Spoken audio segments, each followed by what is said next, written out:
Tijari Wafa Bank n'est pas seulement la plus importante banque marocaine, mais c'est la banque ou l'institution marocaine qui représente le plus, au sens de l'Institut Amadeus, la coopération Sud-Sud vue par le Maroc.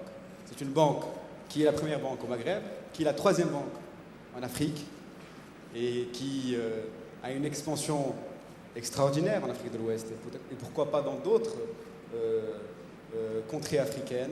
Et c'est la raison pour laquelle j'ai le plaisir et l'honneur de remettre aujourd'hui à Tanger le prix à Mohamed Quel.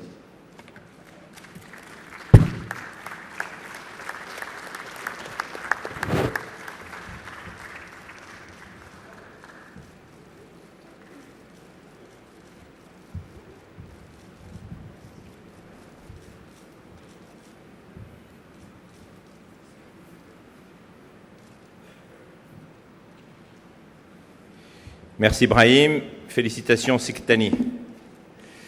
Avant de démarrer la session, je crois qu'on a une petite vidéo, donc je vais laisser les choses se faire et puis on prendra la parole.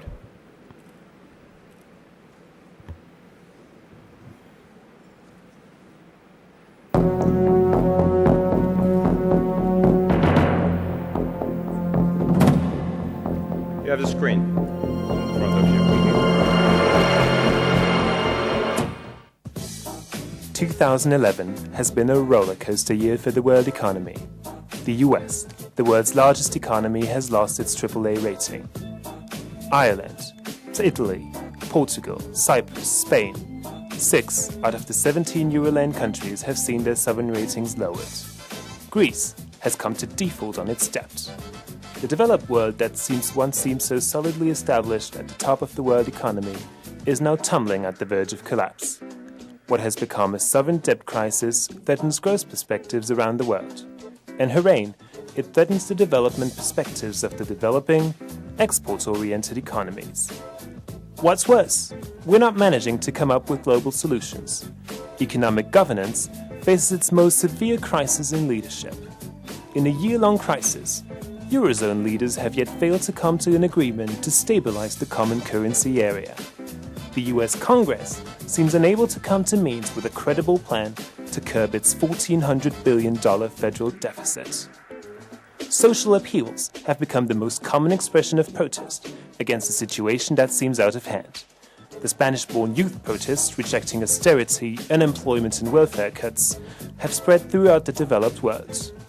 The unregulated world economy has shown its weaknesses and inherent instability. To a large extent, policymakers are turning away from laissez-faire policies. Currency games have brought about a renewed activity in the currency speculation business.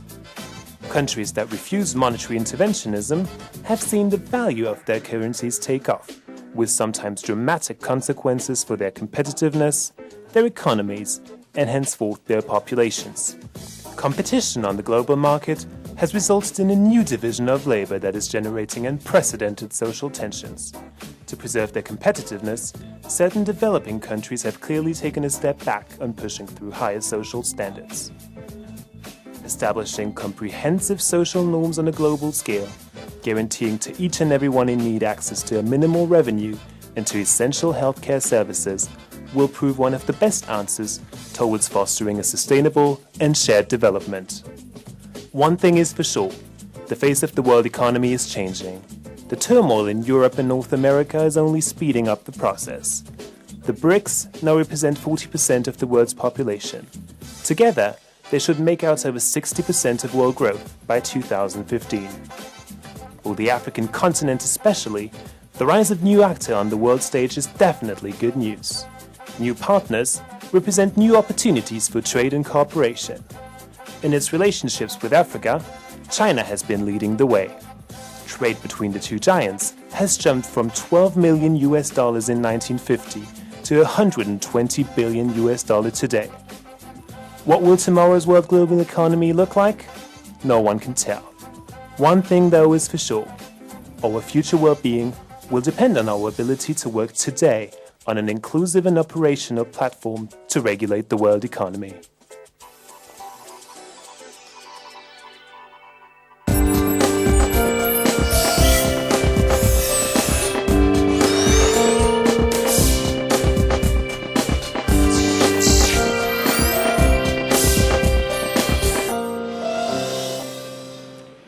Thank you. Before we start our session, I was told that I was too fast and too quick, and Monsieur Kettani, si vous voulez réagir au prix et félicitations encore une fois qu'on vous a remis, s'il vous plaît, j'ai même pas eu la politesse de vous laisser d'abord la parole. Merci beaucoup, Monsieur Atias. Je tiens, au nom des équipes du groupe Tanger et avant, de remercier vivement MEDays, auquel j'adresse mes sincères félicitations pour la réussite de cette édition. C'est un forum aujourd'hui qui se positionne dans l'espace international comme un forum d'échange entre le Nord et le Sud, sur des bases bâties autour de valeurs, de solidarité, de transparence et de responsabilité. Et je tiens à féliciter cette jeune équipe qui le compose, et au nom des 15 000 femmes et hommes qui croient en l'intégration et en la coopération Sud-Sud et la coopération Nord-Sud, qui forment le groupe Tanger Bank, à vous remercier pour cette confiance et qui nous permettra de redoubler d'efforts pour accélérer donc le processus de développement dans le sens justement de l'établissement de passerelles gagnantes entre le Nord et le Sud, mais aussi entre le Sud et le Sud. Et merci, M. Atias. So, good afternoon. I'm very, very pleased to be here today. I'm Richard Atias. As you know, for me, it's more than a pleasure today. It's also with a lot of emotion I'm here. I don't know if Brahim did that by pure coincidence, but I am in the country where I was born exactly 52 years ago, the same day, and more or less half an hour. In half an hour, it will be my birthday. So it's with a lot of emotion that I'm here today, especially with my special guests who were so generous to join me to celebrate that day. So allow me to introduce all my important guests. On my very, very left, it's Mohamed Kettani, who already everybody knows as being one of the great entrepreneurs and leader in Morocco, chairing the Attijari Wafa Bank, which is more than just a Moroccan champion. It's now an African champion, which is investing and developing the bank in many countries in Africa and going more and more south.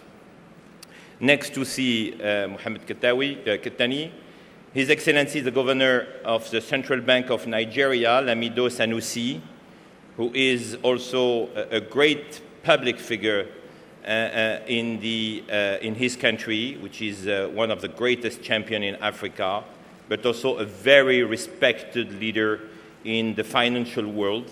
And we are very happy to have you with us this afternoon, Your Excellency. Next to His Excellency, the former President of Peru, Alejandro Toledo, who is an amazing guy, who I had the privilege to meet a few months ago in the United States. I heard, I was not here unfortunately, that he had already the opportunity to open the MEDays during a very interesting, interacting opening session, and hearing from President Toledo about leadership, I think it's not just an experience, it would be a great lesson for us. So thank you, President, for being with us today. Next to the President, we have Sheikh Modabo Diarra, who is,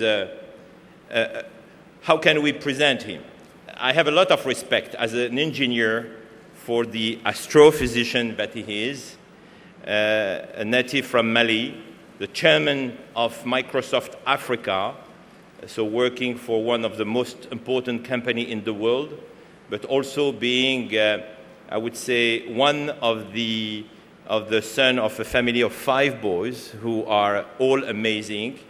And here you will hear more about from Sheikh Modabo Diarra, but he's also running now one of the very few, I would say, business leaders coming from the private sector who is running for the presidency of Mali.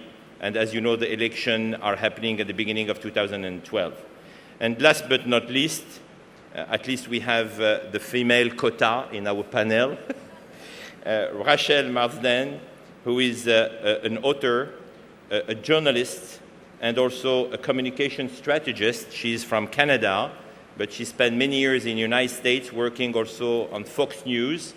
And she was, I would say, supervising the last presidential election and following the campaign of President Obama and President Bush. She now lives in France, which is also a country with a presidential election in a few months. So it will be great to hear from Rachel about leadership. In fact, the theme of the session today is about leadership. I suggested that theme to my friends from MEDays because I have the conviction, and I would like to hear from my guests if they are sharing the same feeling, that we are facing a big lack of leadership today. And lack of leadership is an unfortunate reality across the globe today. This is also a cause of economic, I think, social and political problems from the USA to the tip of Africa and even in Middle East. So the challenge today is to identify the key failures of leadership and understand the core values needed in a new generation of leaders. So one of the questions that we will try to address is how can leadership rescue our economy and make our world a better world. So how can this leadership be found? The format of the session will be very interactive, so no particular statements. And I will start asking questions to my guests. And in 20 minutes, half an hour, I will open the floor for questions. So please raise your hand when I will ask for questions. Be very short on your question. Please introduce yourself. This is not an opportunity for you to do a statement. I would like really to give the priority to our guests who were so kind to be with us. So I will start, if you don't mind, with you, President Toledo. You were born, of course, in Peru into adversity, but had the foresight and strength to go from shining shoes when you were 6 years old for pennies and for helping your family to being president of your country. So what qualities would you say enabled your success and perseverance in the most unlikely situations?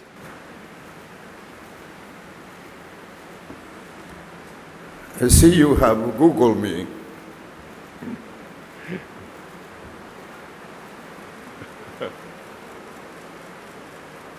In the world of probabilities, there is always an error margin. Well, I'm the result of a statistical error. But I'm going to take advantage of that error margin to try and to change not only the lives of my people in Peru and Latin America, but modestly in the world. My friend, let me allow me first to congratulate MEDays and the Amadeus Institute for putting us together to debate the subject that you have presented, which I find it of crucial importance. I know that in the minds of a lot of people in this room and in Europe and the United States and China, in the minds of the world is this global financial crisis.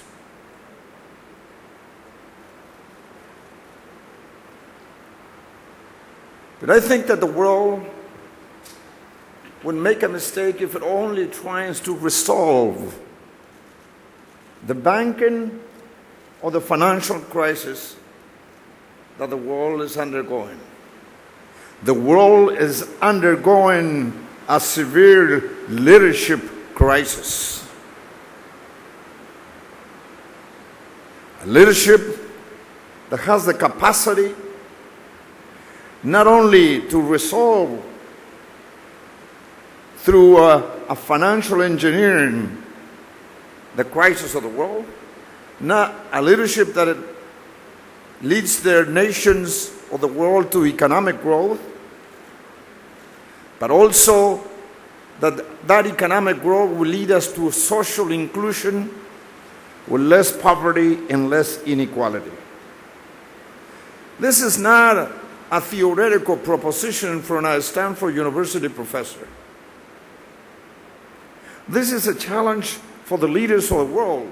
And the leaders of the world are not only in the United States, not only are in Europe or in China, they are leaders in Africa and the Arab world.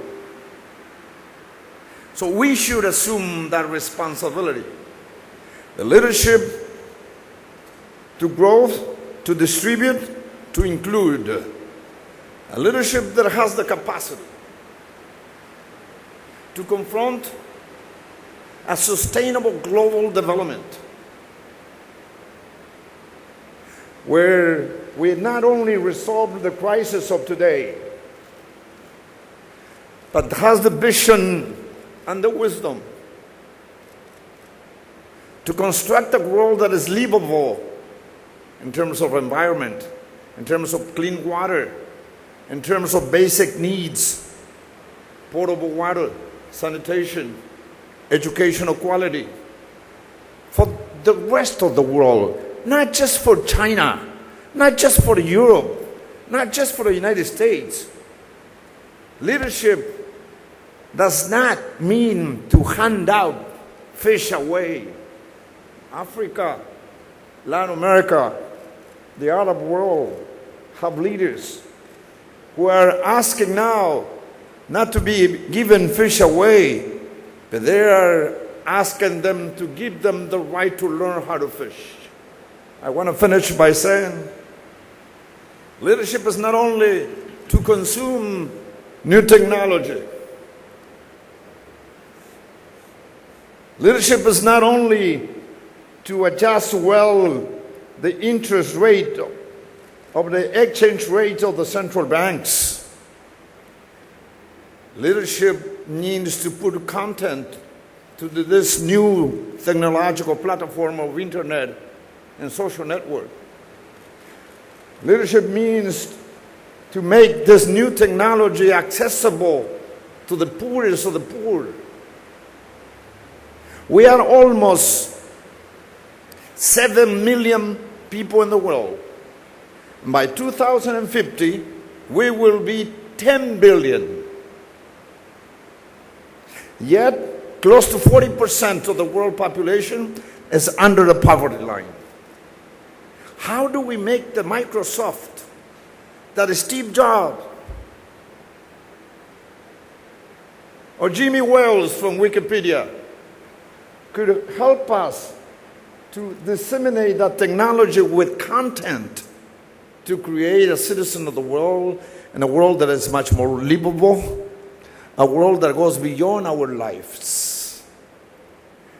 That leadership is today in a vacuum, and that goes beyond the crisis of Greece, Portugal, Spain, Ireland, Italy. It has to do with today's opportunity to reshape the profile of the leadership of the world. I will stop here. Thank you. I love your passion, President. And before continuing my question to you, I would like immediately to react, to ask at least the reaction of the governor. President Toledo just mentioned the crisis in Europe. Governor, if you were Nicolas Sarkozy or Angela Merkel, what would you do? Okay, I hope I never become Sarkozy or Merkel.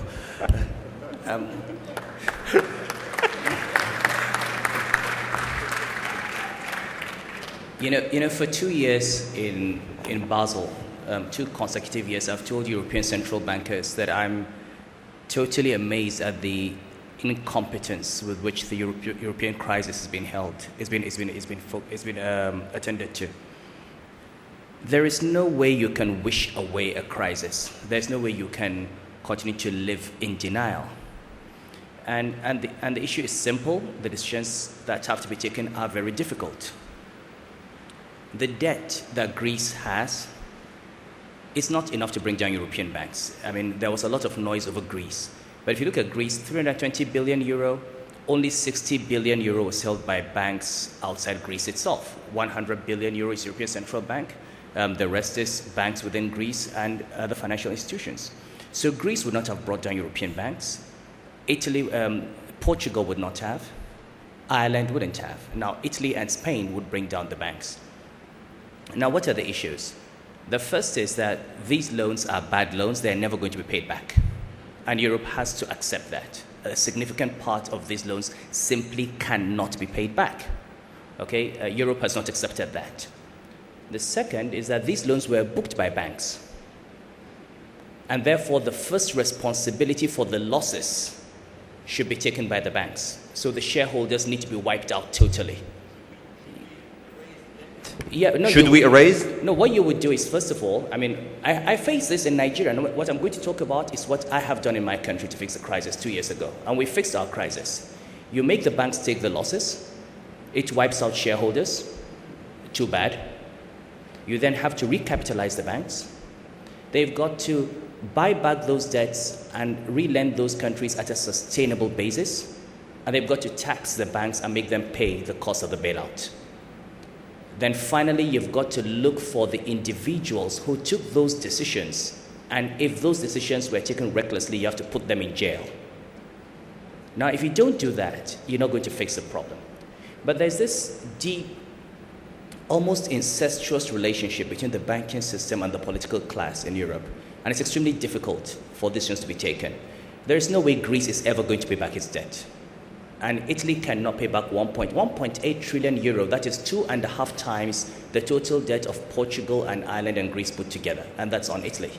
It's never going to be paid back. Europe needs 1.9 trillion euro to fix the problems in Italy and Spain. That is 2/3 of the total tax revenues of the Republic of Germany. It's not going to happen. Now, short of asking European taxpayers to do that, and there isn't enough tax revenue in Europe to fix it. You've got to make the banks pay the price. You've got to reduce the debt. Then you've got to recapitalize the banks. Because you've got 3 self-reinforcing negatives. You've got a sovereign debt crisis. You've got a solvency problem of the banks. And you have a confidence problem.